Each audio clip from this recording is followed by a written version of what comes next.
Hello friends, welcome back to my new YouTube video. It's me Shanza Khanam and today I'm going to discuss an important organelle that is the glyoxysomes. हमने पिछले कुछ videos में बहुत सारी organelles जो हैं वो discuss की, जिसमें राइबोसोम्स था, माइटोकॉन्ड्रिया हमने देखा, पेरोक्सिसोम्स और न्यूक्लियस और बहुत सारी हमने ऑर्गेनेल्स जो है डिस्कस की जो कि सेल के अंदर यूकैरियोटिक सेल्स के अंदर प्रेजेंट होती हैं, जो कि प्लांट सेल के अंदर प्रेजेंट होती हैं. But today I am going to discuss glyoxysomes. Glyoxysome को हम डिस्कस करेंगे with reference to glyoxylic acid cycle. ठीक हो गया. इट्स मीन कि हम सिर्फ ग्लायोक्सिसोम को डिस्कस नहीं करेंगे बल्कि हम ग्लायोक्सिलिक साइकिल को भी आज डिस्कस करेंगे जो कि ग्लायोक्सिसोम से रिलेटेड होता है. ठीक हो गया. So let's discuss or start our video right now without wasting any time. Discovery में सबसे पहले होता है कि हमारे पास ग्लायोक्सिसोम किसने डिस्कवर किया. तो बीवर्स और इसका जो पोस्ट डॉक्टोरल फेलो था उसने, जिसका नाम था बिल ब्रिडेनबेक. ठीक है, बीवर्स और बिल ब्रिडेनबेक ने जो है ग्लायोक्सिसोम ऑर्गेनेली को डिस्कवर किया था बेसिकली. और इन्होंने क्या किया कि इन्होंने एनालाइज किया linear sucrose gradient of endosperm and showed the glyoxylate cycle. एक तो इन्हें काम किया कि इन दोनों ने ग्लायोक्सिसोम ऑर्गेनेली को डिस्कवर किया. सेकेंडली इन दोनों ने एनालाइज किया, ये चीज़ जो है वो देखी और अंडरस्टैंड की कि जो एंडोस्पर्म का लीनियर स्क्रोस ग्रेडियंट जो है उसको इन्होंने एनालाइज किया और शो किया glyoxylate cycle. That's why I am saying कि आज मैं ग्लायोक्सिसोम के साथ ग्लायोक्सिलिक एसिड साइकिल भी डिस्कस करने वाली हूँ.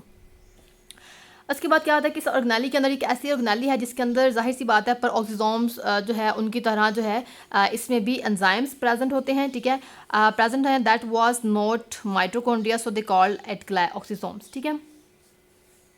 अच्छा जी, वैसे इसको जो है माइटोकॉन्ड्रिया की तरह देखा जा रहा था, लेकिन क्या हुआ कि देखा गया कि इसके अंदर एंजाइम्स प्रेजेंट हैं. इसी वजह से कहा गया कि जी ये नहीं, ये माइटोकॉन्ड्रिया नहीं है बिकॉज इसमें तो एंजाइम्स प्रेजेंट हैं. ठीक हो गया. देन हम बात करते हैं इंट्रोडक्शन के बारे में. अगर हम ग्लायोक्सिसोम का इंट्रो राइट करते हैं तो उसमें लिखेंगे कि ऐसी स्पेशलाइज्ड पेरोक्सिसोम्स होते हैं ये प्लांट्स के अंदर. ठीक है, पार्टिकुलरली फैट स्टोरेज टिश्यूज़ के अंदर जर्मिनेटिंग सीड के. ठीक है, तो हम सिंपली कह सकते हैं कि ये भी पेरोक्सिसोम्स की तरह ही एक स्पेशलाइज्ड ऑर्गेनेली होती है जो कि प्लांट्स में प्रेजेंट होती है. ठीक है, और स्पेशली कहाँ पे है, जर्मिनेटिंग सीड्स के जो फैट स्टोरेज टिश्यूज़ होते हैं उनके अंदर इनको देखा गया है या फाउंड हुई हैं. ठीक है, इसके अलावा जो है फिलामेंशियस फंजाई के अंदर भी इनको देखा गया है, वहाँ पे भी ये पाई जाती हैं.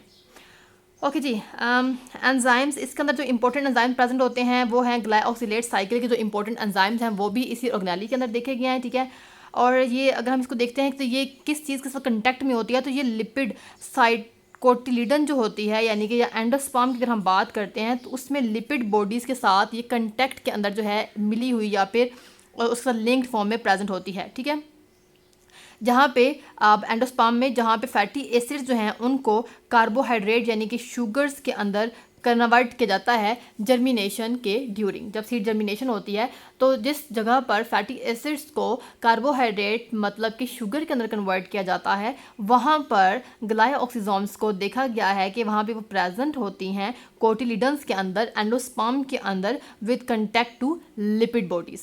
ठीक हो गया. ओके, थर्ड हम पॉइंट बात करेंगे इसके एंजाइम्स के बारे में. तो एंजाइम में सबसे पहले क्या है कि glyoxysomes contain enzymes that initiate the break down of fatty acids and also possess enzymes to produce the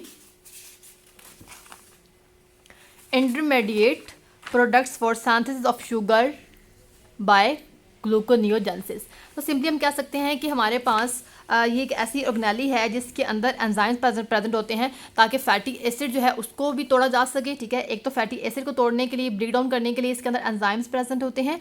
दूसरा, इसके अंदर एंजाइम्स प्रेजेंट होते हैं ताकि ग्लूकोनियोजेंसिस के ड्यूरिंग जो इंटरमीडिएट प्रोडक्ट्स हैं उनको भी सिंथेसाइज यानी कि बनाया जा सके. ठीक हो गया.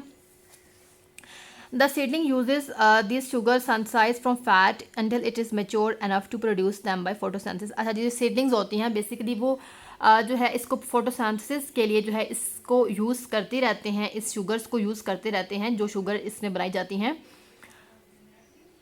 अनटिल वो मेच्योर, जब तक वो सीडलिंग्स मेच्योर नहीं हो जाती तो वो यही शुगर जो होती है कन्वर्टेड शुगर जो कि फैटी एसिड्स को कार्बोहाइड्रेट्स के अंदर कन्वर्ट किया था, इसी कार्बोहाइड्रेट को, इसी शुगर को सीडलिंग्स यूज़ करती हैं जब तक कि वो मेच्योर नहीं हो सकती, ठीक है, जब नहीं हो जाती हैं।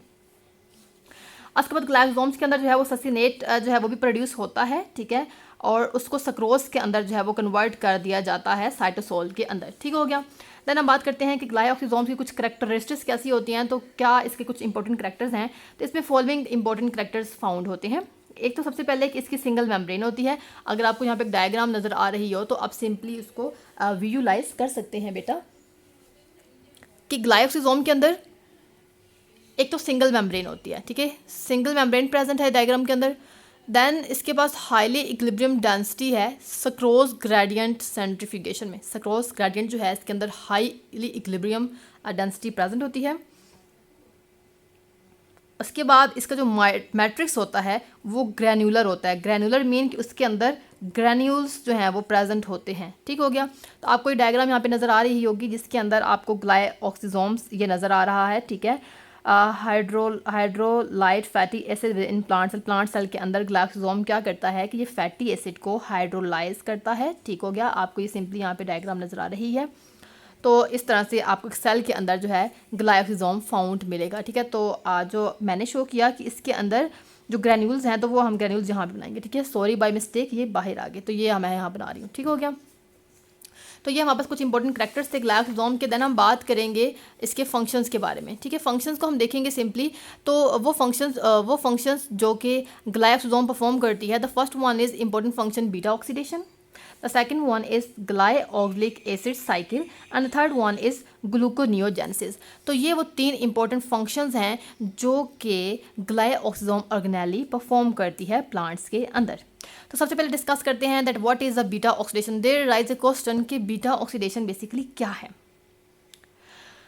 तो एक ऐसा प्रोसेस जिसके अंदर लिपिड को तोड़ा जाता है फैटी एसिड्स के अंदर, ठीक है। लिपिड को तोड़ के फैटी एसिड्स बनाए जाते हैं और ग्लाइसरॉल बनता है एक एंजाइम्स की हेल्प से। उस प्रोसेस को बोलते हैं बीटा ऑक्सीडेशन। सिंपली हम कह सकते हैं कि लिपिड की ब्रेकडाउन के प्रोसेस को हम बीटा ऑक्सीडेशन कहते हैं। और इसमें जो एंजाइम इन्वॉल्व है उसको बोलते हैं लाइपेज एंजाइम, ठीक है। लाइपेज एंजाइम की हेल्प से lipids L4 lipid and L4 lipase, तो ये आप इजीली याद कर सकते हैं। तो लिपिड को तोड़कर फैटी एसिड और ग्लाइसरॉल बनाया जाता है लाइपेज एंजाइम की हेल्प से। इस प्रोसेस को हम बोलते हैं beta oxidation. Got it? Okay जी। देन बात करें the products acylated by acetyl coenzyme. जो इसमें प्रोडक्ट्स बनते हैं उनको एसाइलेट किया जाता है एसिटाइल को एंजाइम के थ्रू, यानी कि एसिटाइल को एंजाइम सिंथेसेस ये एंजाइम है एंड फॉर्म फैटी एसाइल को एंजाइम। और जो प्रोडक्ट्स इसमें बनते हैं उसको जो है acetyl co enzyme A syntheses enzyme की हेल्प से एसाइलेटेड किया जाता है ताकि उसको फैटी एसाइल को एंजाइम ए बनाया जा सके, ठीक हो गया। फिर हमने कहा था कि ये जो ग्लाइकोसोम ऑर्गेनेली है बीटा ऑक्सीडेशन इसी के अंदर जो है वो स्टार्ट की जाती है, ठीक हो गया। सबसे पहले क्या होगा कि फैटी एसाइल को एंजाइम जो है वो ऑक्सीडाइज्ड होगा। एसाइल को एंजाइम ए डीहाइड्रोजिनेज एंजाइम उसको ऑक्सीडाइज करेगा, ठीक है, और बना देगा ट्रांस इनोल को एंजाइम ए।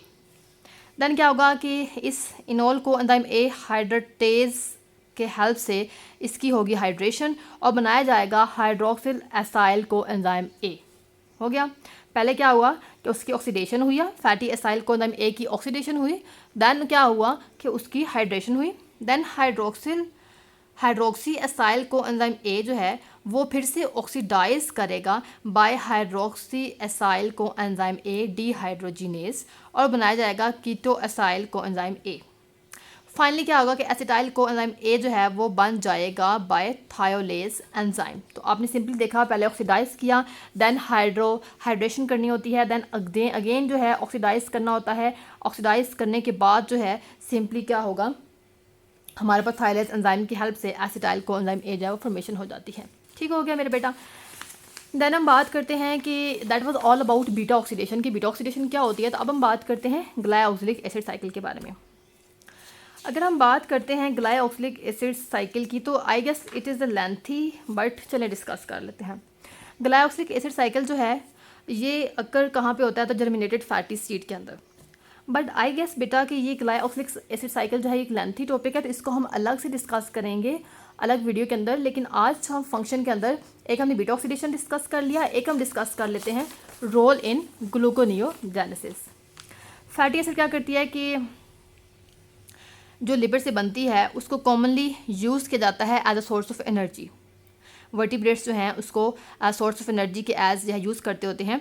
जैसे ये फैटी एसिड जो है वो डिग्रेड किया जाता है बीटा ऑक्सीडेशन के रिजल्ट में, तो वहाँ पे क्या होता है टू एसीटेट मॉलिक्यूल, और एसीटेट मॉलिक्यूल बना दिया जाता है। फिर वो एसीटेट मॉलिक्यूल जो बनता है उसको एक्टिव थायोल ग्रुप के साथ, यानी कि कोएंजाइम ए का जो एक्टिव थायोल ग्रुप होता है उसके साथ बाउंड कर दिया जाता है और वो एंटर करता है सिट्रिक एसिड साइकिल के अंदर। ठीक है, it is a citric acid cycle, जहाँ पे इसको फुली ऑक्सीडाइज किया जाता है और उसको कार्बन डाइऑक्साइड बना दिया जाता है। ठीक है, ये पाथवे जो होता है अलाउ करता है सेल को कि वो एनर्जी जो है फैट से ऑब्टेन कर सके। ठीक है, इस रिजल्ट, क्योंकि इस सारे साइकिल में, इस प्रोसेस के अंदर क्या होता है, एनर्जी जो है वहाँ से रिलीज होती है और वो जो है वो यूज़ की जाती है। ठीक हो गया। उसके बाद क्या होता है, अब क्या होता है कि फैट से एसीटेट यूटिलाइज करने के लिए, लेने के लिए, ठीक है, बायोसिंथेसिस कार्बोहाइड्रेट, मतलब कार्बोहाइड्रेट बनाने के लिए जो हमने फैट से एसीटेट यूटिलाइज करना है वो यूटिलाइज करेंगे हम। और ग्लाइऑक्सिलेट साइकिल जो है whose initiate reaction are identical to the TCA, यानी कि सिट्रिक एसिड साइकिल को बोलते हैं, ट्राई कार्बोक्सिलिक एसिड साइकिल को बोलते हैं, उसमें जो है वहाँ पे यूज़ होता है बेसिकली। और ऑर्गेनिज्म के अंदर इसके फंक्शन देखते हैं तो प्लांट के अंदर ये साइकिल जो है अलाउ करता है कि सीड्स जो हैं वो लिपिड को यूज़ करें as a source of simple energy. ठीक है, simple source of energy use करें और क्या करें, अपनी शूट्स जो हैं वो बनाएं ड्यूरिंग जर्मिनेशन। जर्मिनेशन के ड्यूरिंग क्या होता है कि इनको सोर्स ऑफ एनर्जी चाहिए होती है, सिंपल एनर्जी चाहिए होती है ताकि ये अपनी शूट्स बना सकें। तो वो एनर्जी जो है ये साइकिल जो है उसको प्रोवाइड करता है, अलाउ करता है कि ये वो एनर्जी यूज़ करे और अपने जो है फॉर्मेशन कर सके शूट्स की। ठीक है, that was all about glyoxylate. हमने सिंपल पढ़ा ग्लाइसोसोम्स होती क्या हैं और इसका इंट्रो क्या है, इसका फंक्शन क्या है, और इंपॉर्टेंट फंक्शन में सबसे पहला बीटा ऑक्सीडेशन हमने डिस्कस कर लिया। दैन सेकंड हमने पढ़ा कि इसका ग्लूकोनियोजेनेसिस के अंदर क्या रोल है, and the third one is के इसका साइकिल जो है ग्लाइऑक्सिलेट साइकिल, तो वो हम साइकिल जो है नेक्स्ट वीडियो के अंदर सेपरेट डिस्कस करेंगे। मिलते हैं नेक्स्ट वीडियो में, तब तक के लिए अपना बहुत सारा ख्याल रखिए। अपने होस्ट शानदार को इजाज़त दीजिए। अल्लाह हाफिज़।